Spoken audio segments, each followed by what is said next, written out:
Hello, my name is Lars Drudgaard. I come from the International Center Against Abuse of Covert Technologies, and I'm very honored that I have been given a chance to interview Mr. Barry Trower, together with my fellow Danish citizen, Mr. Stephen Bell. My pleasure. Maybe you could introduce yourself. Yeah, I'll tell you how I came into this. In the 1960s, very early 1960s, I trained with the government microwave warfare establishment. I looked at all aspects of microwave warfare. And when I finished my time in the military, because I had a lot of expertise in the microwave field, I was asked if I would carry on with this research. And some people blow this out of all proportion. I was an agent. I don't like the word secret agent, because secret agent, when you say secret agent, people think of James Bond, who wasn't a secret agent and he wasn't a spy. James Bond, the fictitious character, is military intelligence, and I wasn't military intelligence. I was an agent. I collected information secretly, and I spent 11 years collecting information from spies who were a very small part of my work. I also questioned international terrorists, international criminals, anybody of immense interest I questioned, and I trained for quite a few years to learn how to do this.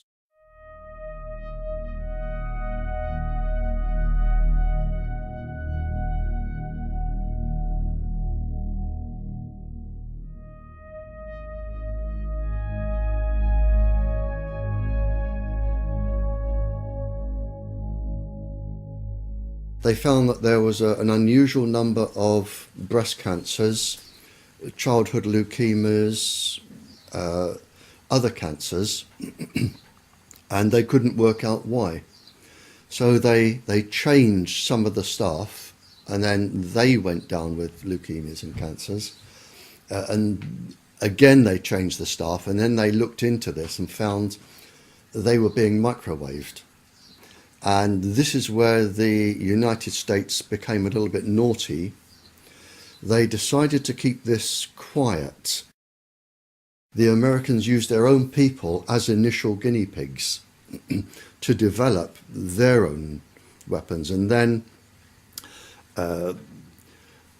when it was discovered what was going on, initially there was a denial that you always get. Then there was a cover-up report, and finally a very renowned professor, I think he has about 18 professorships, John Goldsmith, he wrote the definitive proper report and found that low-level microwaves were causing an enormous amount of cancers and leukemias and ill effects. And by then, everybody was leaping onto the microwaves as stealth weapons, and they go from there, which was the 50s, right up to and including the present day.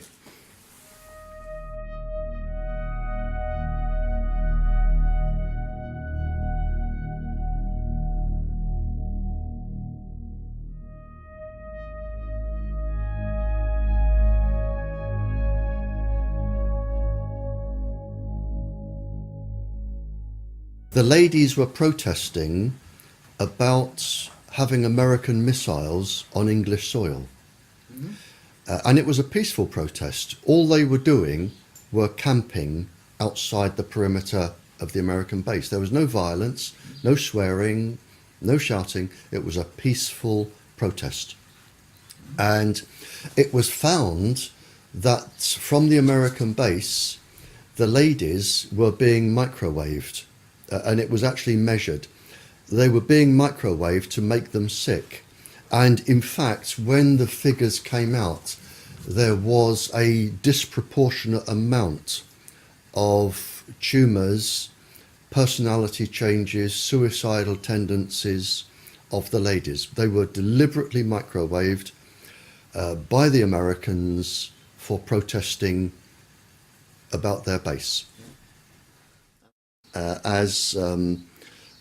You know, with one pulse frequency, you can just make people so suicidal, they can't be bothered to act like a demonstrator anymore. All they want to do is sleep or lay in bed all day. So, so if you're targeting demonstrators, you make them suicidally depressed, and they don't care about demonstrating anymore because they're too upset. Whereas if you want to cause a specific psychiatric illness, you would have an infrared device that followed the person, and you would link it to a pencil-thin microwave source, so the microwave beam would always target a specific gland or a specific part of the brain or an eye or a heart. So you would have them being targeted. They can cause insanity, and it was an experiment. One of the experiments was to take an ordinary sane person, cause insanity, and have a psychiatrist who was unknown to everybody diagnose schizophrenia or paranoia or a psychiatric illness. That was a successful outcome, and the person would spend the rest of their life in an asylum in misery, but to the government scientists that was a success. Was the guinea pig locked up? Oh yeah. I mean, humans, the difference between humans are like guinea pigs. If they want to experiment on you, by the thousands they will, and you can be driven to insanity and death, and you just become a tick in a box without any so much as a feeling.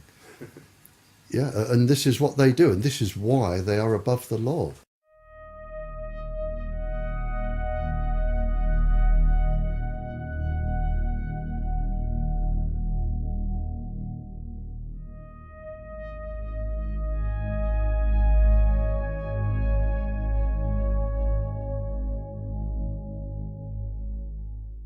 It wasn't until around the 70s that this became secret.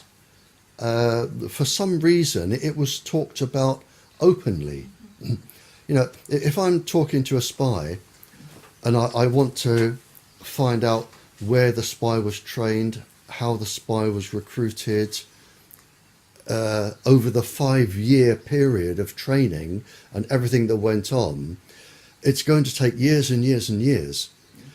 But if you want to talk about microwaves and chips and microwave weapons, they'll just talk about it over a biscuit and a cup of tea. It wasn't secret. Most governments talked openly, or people talked openly about it. It wasn't until the 70s, mid-70s, that I think the full potential of this globally came into force. And the governments decided then to put everything under the Official Secrets Acts. But until then, nothing was secret. It was just talked about openly. That's actually very interesting. Yeah, I mean, it just wasn't, people didn't know about it. It wasn't general knowledge. You wouldn't meet somebody in the supermarket and say, have you got a chip in? But the people that had them knew they had them, and they would go around talking about them, and other people would talk about them. Whereby with the special forces you could send down, if you had an idea roughly what country they were in, you could send down a beam from a satellite. The chip would be switched on by the beam, energized, and would send a signal back. You've got that type of chip. The other type is when it is pulsing continuously to stimulate, let's say, a gland in the body at a set frequency to produce a specific chemical that will produce a specific biochemical response in the brain. So you can have one working permanently, and you can have them working intermittently, and you can have them that will only work if they are stimulated.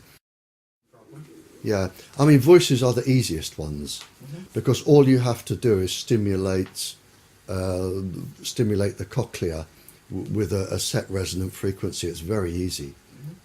Voices are very easy, and it isn't people imagining voices. They physically hear them.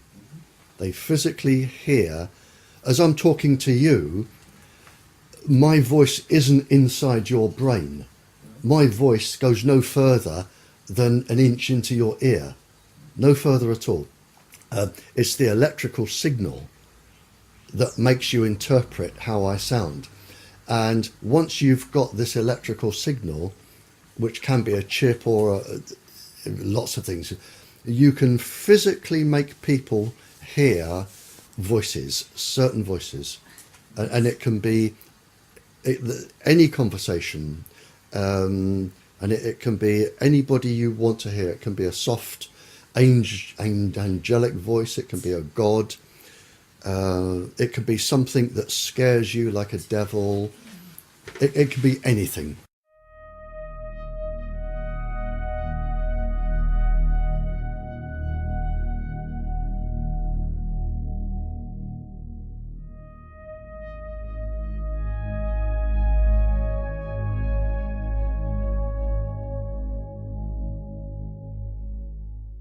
Fair enough.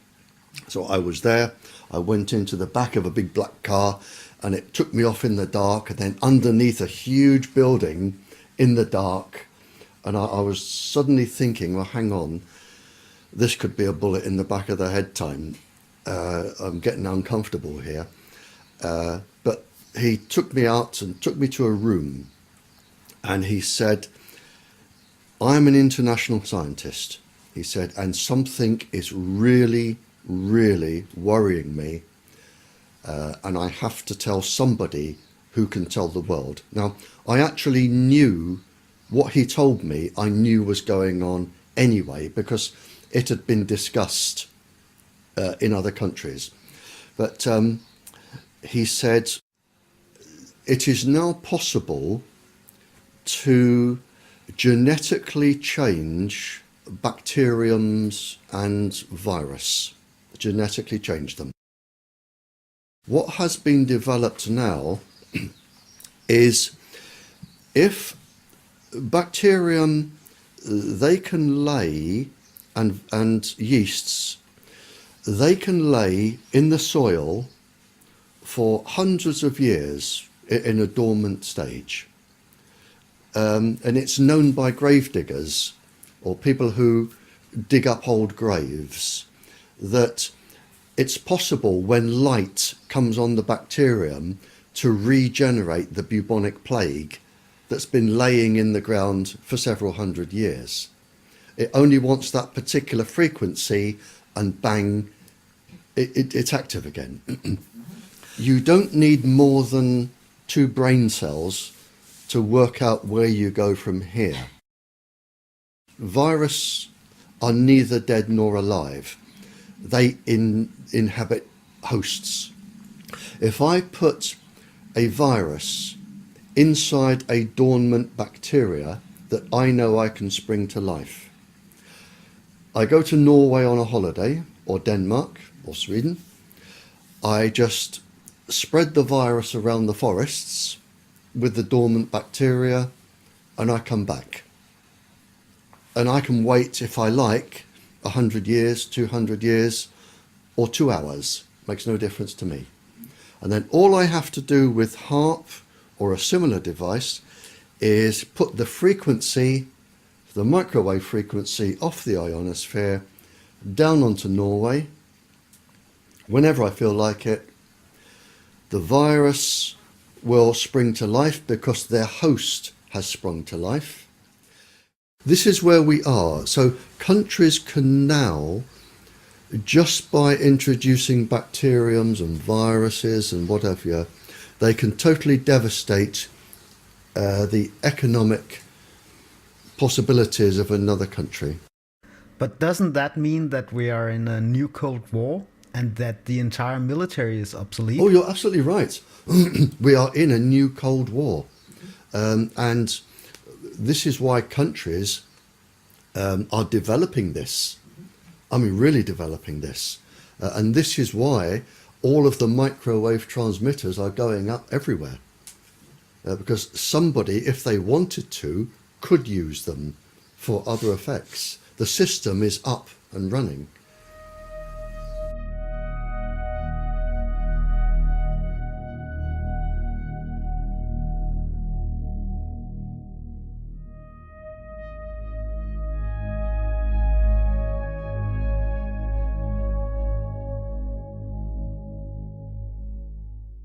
In a 3-month period, I had 5 lady police officers in this house, all with cancer. I've had a series of calls from officers saying that their personalities have been changed.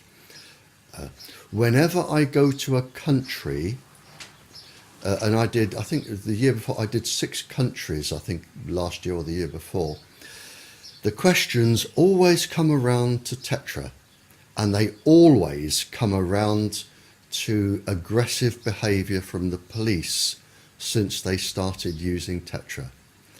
And I have the government documents that say this can cause neurological damage, this can cause cancer, this can cause aggressive behaviour and personality changes. This was at the beginning of the experiment, and the experiment with TETTRA is not due to finish until 2018. So it's an experimental system. The United States one was quite interesting. It was to do with special forces, probably 5 or 6 years ago. They came back from a mission, and of the 6 or 8 gentlemen that were in the special forces, 5 of them, I believe, went home. I think it was 5 or 6 went home and severely beat their wives or children or both, where some of the wives died, some ended up in hospital, but they were severely beaten. And it was believed that the communications apparatus they were using was in training the brain and stimulating violence. And this was Fort Bragg. Now, I either had a phone call from Fort Bragg or I had a phone call from the embassy to ask if I knew what frequencies could cause this. Because I ended up talking to each. And I said, don't tell me, I will tell you what frequencies they have been using. Now, the special forces don't just hold them up, they're on permanently. So we're talking massive entrainment, far beyond what the ordinary person would suffer. But it induced such a level of entrainment and violence. So I told them what frequencies I believed they would be using. I sent them documentary evidence, and the whole thing was hushed over, and it was on the news, but then they obviously, I would imagine, changed the frequency.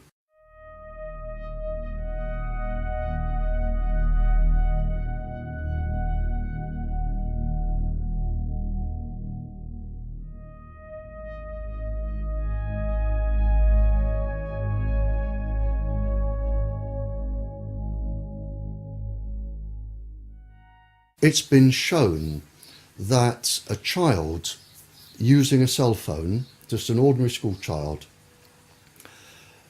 If the child uses the phone for just 2 minutes, the brain waves can take up to 2 hours to return to normal.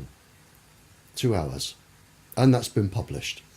Now, in those 2 hours, the child's brain is not acting as it should, and it could demonstrate itself in a number of ways.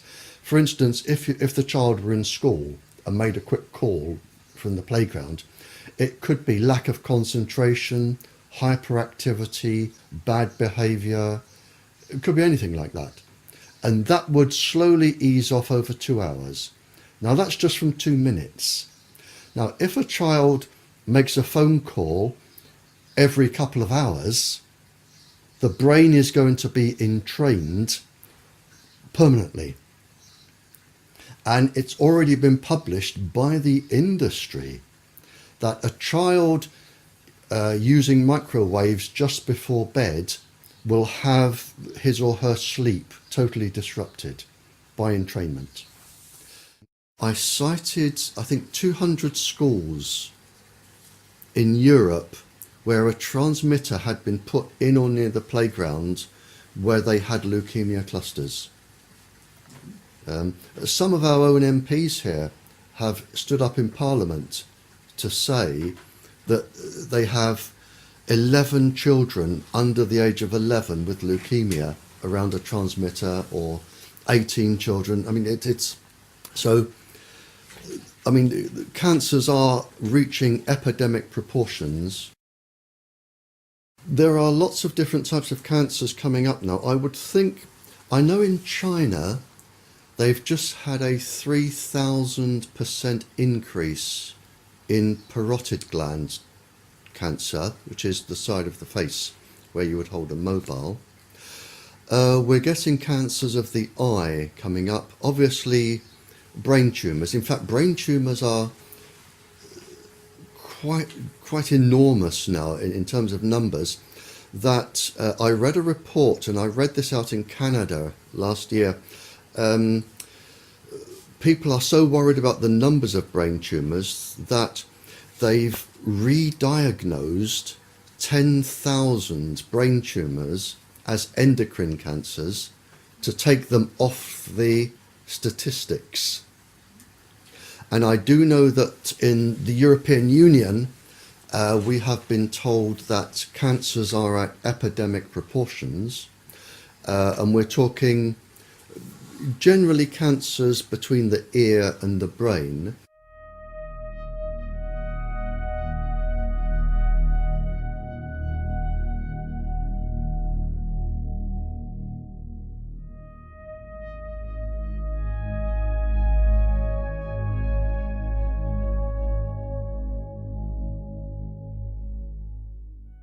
Years ago, our government said to its scientists, when it comes to microwaves, you will only talk about things to do with heat, and that is it. So they won't even discuss anything else. They will deny anything that doesn't have anything to do with heat. They even deny all of their 40 years of research leading up to this. Although they've said this can cause cancer and all the damage, they say, no, it can't. We're only looking at heat, and heat is all that matters. Yeah, I prefer to call it lying. All right. Yeah. I think I've never known so many liars in my life as what is coming out now from the government. I mean, to put it simply, they did all the research, they knew the dangers, and then they decided to lie to the public for no other reason than to save themselves with lawsuits and to make money for industry. And that's written down, and I've got that written down. Okay. So for the last 40 years, the government, the English government, has been lying to the people. And the American government, the Canadian, the Australian, they have been lying. They have been lying to protect industry, protect their profits, to protect themselves from lawsuits. So they are really just liars, and it's provable. I made a statement in Birmingham, in this country, probably 15 years ago, and I haven't changed it since. And I've said that I believe that this industry and the part of the government which is encouraging them will be responsible for more civilian deaths and suffering than all the terrorist groups in the world ever. And with the growth of the industry over the last 15 years, I would say now that these people are probably going to cause more death and suffering than the entire Second World War. And is that genocide? Yes, without a shadow of a doubt. And are they going to get away with it? Yes, because they are untouchable. They are outside the law. Who is actually behind those decisions? Is this sanctioned by the WHO? Sanctioned by the World Health Organization, without a shadow of a doubt. It is the same people. It's the same people sit on the ICNIRP certificate. They sit on our government's Health Protection Agency, sit on the World Health Organization. It's the same people. It's the same people. There's probably no more than 20 of them. But yes, they are going to, in my opinion, commit the worst genocide this planet has ever known. Not just people, but animals, plants. They are probably going to cause more destruction than a global war. And in several hundred years' time, people will look back, whoever survives, and look at what we try to do to stop them.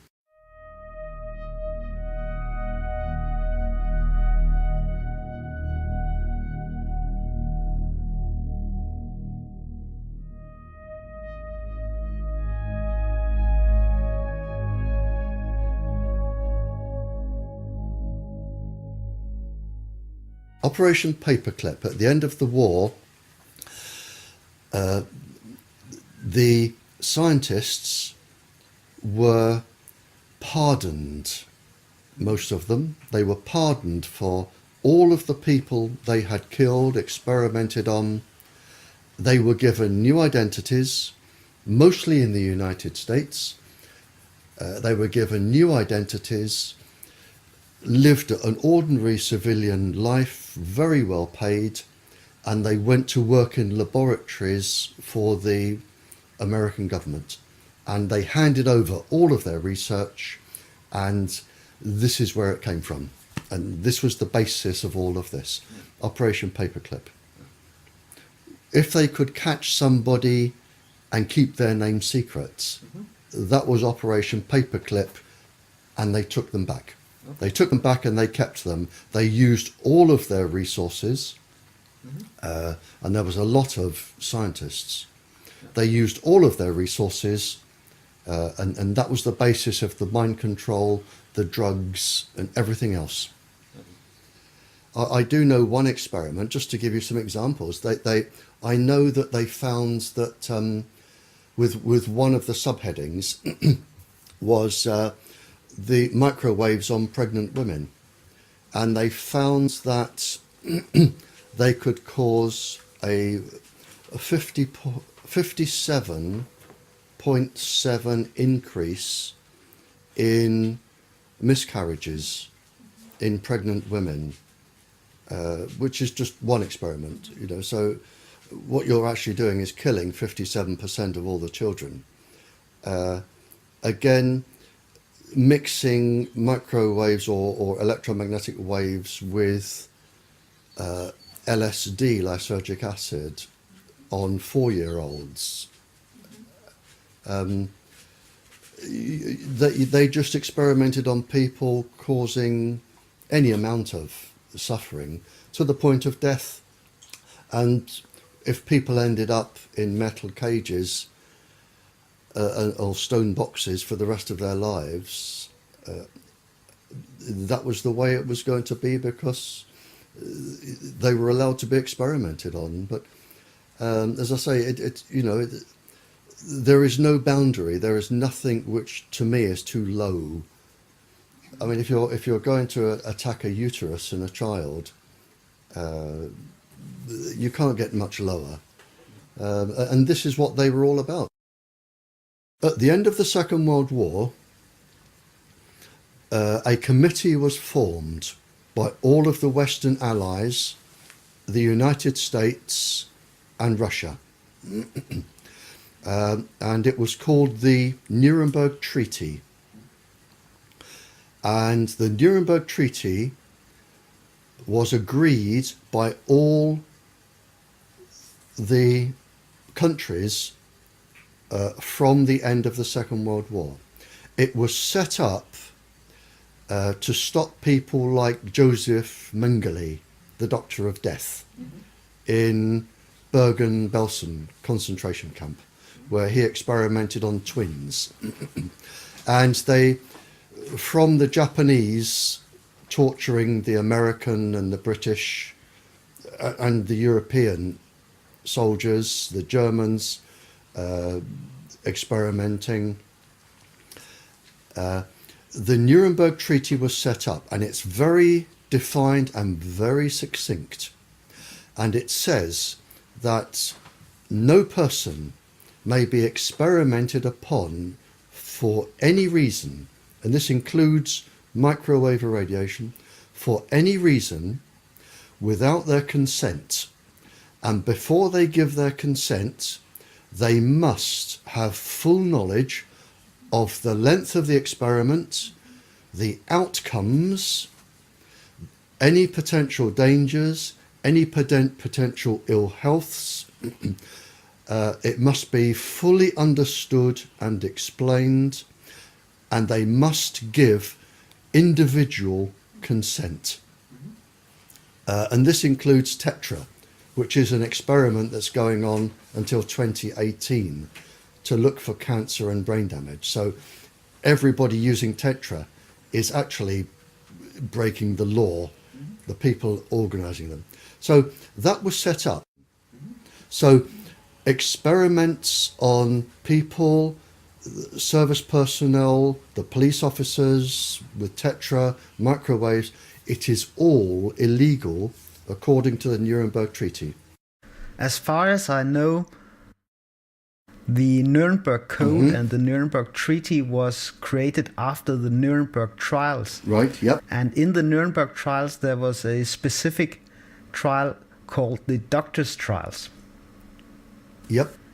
Do you recall the sentencing of those trials? They were hanged. Yeah.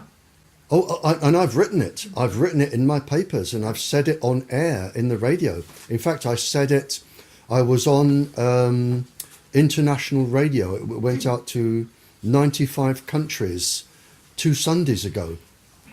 And I said, scientists at the end of the war were hanged for what scientists today are doing and getting away with. Absolutely, yep. Sentences you to death by hanging at such time and place as higher authority may direct.